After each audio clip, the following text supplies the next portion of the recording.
మీ first cinema Dil. ఆ cinema start ఎలా అయిందంటే అప్పటికి ఆది ఇంకా రిలీజ్ అవ్వలేదు, జయం రిలీజ్ అవ్వలేదు. వినాయక్ గారిని మా నాన్నని హోటల్లో కూర్చోబెట్టి ఎప్పుడు సినిమా రిలీజ్ కంటే ముందే మీరు దాన్ని లాక్ చేశారు. అసలు మీ నమ్మకం ఏంటి, మీ ధైర్యం ఏంటి? రిలీజ్ కాకముందే అప్పటికి ఆది మూవీ రిలీజ్ అయింది, నీ జయం రిలీజ్ కాదు. అప్పటికి ఆది రిలీజ్ అయ్యి వినయ్ నేను బేగంపేట సైడ్ వెళ్తున్నాము, నీ జయం పోస్టర్స్ ఉన్నాయి. ఓకే. సో జయం పోస్టర్ చూసి నాకు ఎవరి కుర్రాడు భలే ఉన్నాడంటే మా సుధాకర్ రెడ్డి కొడుకు జయం సినిమాతో లాంచ్ అవుతుండే, భలే ఉన్నాడన్నా నీ సినిమా ఆయనతో చేద్దామా అన్నాడు. వై నాట్, ఇమ్మీడియట్లీ నేను డాడీకి ఫోన్ చేసి ఆ మీటింగ్, నీ జయం రిలీజ్ కాకుండా ముందే మీటింగ్ చేసాము.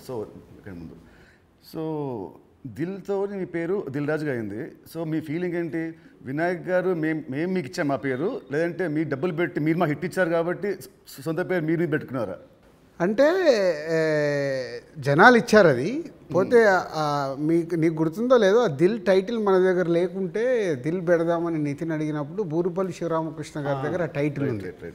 నేను వెళ్ళి అడిగి ఆ టైటిల్ తీసుకొచ్చాను, మాకు ఈ సినిమా బాగుంటుందండి అని. So thanks to Burupalli Sivaramakrishna గారు, ఆ టైటిల్ ఇవ్వడం వల్ల అది దిల్ రాజు అనేది బ్రాండ్ అయిపోయింది, ట్యాగ్ అయిపోయింది.